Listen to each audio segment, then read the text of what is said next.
INSAF a été créée en 1999 et elle a pour but d'aider les mères célibataires.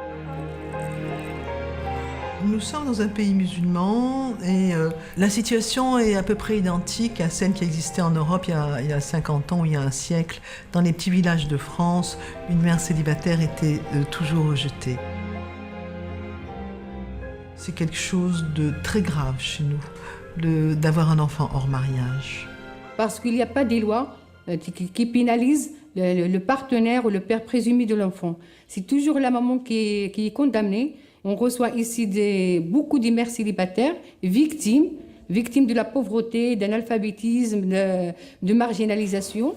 Ici, on va les héberger et nous essayons de régler tous leurs problèmes. Elles sont terrifiées. Nous essayons de leur rendre leur dignité. Alors, nous offrons ici des formations en couture, coiffure, cuisine, nurserie, sur ordinateur aussi.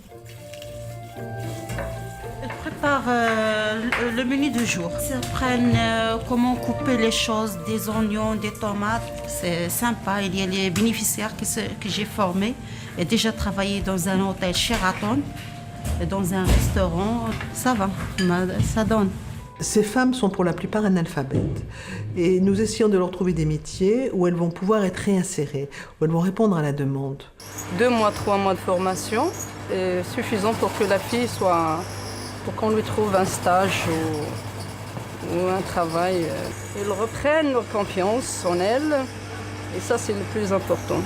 Et surtout l'envie de garder après leur bébé.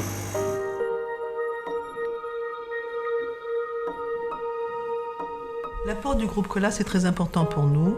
Il nous aide financièrement et nous avons besoin d'acheter du lait, on a besoin de payer nos salaires, on a 30 personnes et c'est important d'avoir justement des sociétés comme le groupe Colas qui nous soutiennent pour nos frais de fonctionnement. En 10 ans, nous avons pu aider ou diriger 4000 mères célibataires. Et nous avons maintenant beaucoup d'anciennes mères célibataires qui sont totalement réinsérées.